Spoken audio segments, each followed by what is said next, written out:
So Bhagyalakshmi சீரியலை இப்போதைக்கு முடிக்கிற மாதிரி தெரில போல். முடிக்கணும்னு முடிவு பண்ணிட்டாங்க, வேறு எதுவும் கதையும் இல்லை. அதனால் என்ன பண்ணிட்டாங்க அப்படின்னா இந்த ரெஸ்டாரண்ட்டுக்கு ஏதாவது பிரச்சனை வரும்னு வச்சுருவோம், அதை வச்சு ஒரு வாரத்தை ஓட்டிடலாம் அப்படின்னா, ரெஸ்டாரண்ட்டுக்கு எந்த பிரச்சனை யார் மூலமாக வரணும், சரி இருக்கவே இருக்கார் சுதாகர், அவரை வச்சு ஒரு பிரச்சனையை கொண்டு வருவோம் அப்படின்ட்டு அவர் பழி வாங்க ட்ரை பண்ணுறாராம்.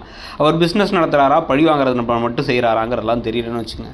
அவர் என்ன பண்ணுறாரு அப்படின்னா, ஒரு ஆளை அனுப்பி நீ அட்வான்ஸ் கொடுக்குற மாதிரி கொடு அப்படிங்கிறாங்க. என் பொண்ணோட கல்யாணத்துக்கு நீங்கள் தான் கேட்டரிங் பண்ணணும் அப்படின்னு பாக்கியா கிட்டக்க அட்வான்ஸ் கொடுத்துட்டு அவர் போகிறாரு.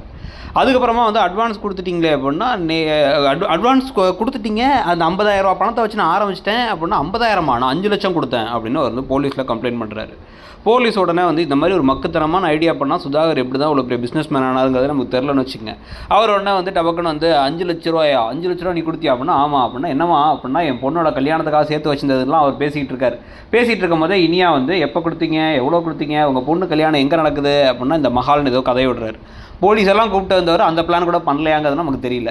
அப்படி ஒரு மஹாலே அங்கே இல்லை அப்படின்னு இப்போ செடியன் நெட்டில் பார்த்து தேடி கண்டுபிடிச்சி சொல்ல, போலீஸ் வேறு துரத்தும் பொழுதே அவர் ஓடி போய் ஒரு பைக்கில் ஏறி போயிடுறாராமா. உடனே அவருக்கு அவர் இந்த சின்ன பிரச்சனைக்காக அவரை காப்பாற்றி கூட்டு போகலாம் ஆள் இருக்குங்கிறாங்க.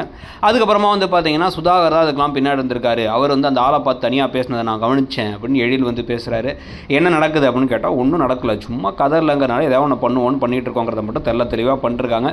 இதுக்கு பிறகு இனியா என்ன முடிவு எடுக்கிறாங்க, இந்த டிவோர்ஸ்குள்ளே என்ன பிரச்சனை வருது, ஆகாஷ் அப்போ ஐஏஎஸ் எக்ஸாம் கிளியர் பண்ணிவிட்டு அவர் கல்யாணம் பண்ணி வைக்க போகிறாங்கிறது மட்டும் தான் கதை. ஸோ அந்த கதையை இன்னும் எவ்வளோ நாளைக்கு இழுப்பாங்கிறத பொறுத்து இருந்து பார்க்கலாம். ஆனால் எப்படி பார்த்தாலும் ஒரு மாதம் 2 மாதத்துக்கு மேலே புதுசாக எதுவும் கேரக்டர்லாம் கொண்டு வரலன்னா அந்த கதையை கொண்டு போகிறதுக்கு விஷயமே இல்லை. எவ்வளோ ஃபில்லர் போட்டாலும் போர் அடிக்க ஆரம்பிச்சிடும். இருந்தாலும் இப்போதைக்கு சில விஷயங்கள்லாம் நல்லா இன்ட்ரெஸ்டிங்கான விஷயங்கள்லாம் நடந்ததெல்லாம் உண்மை.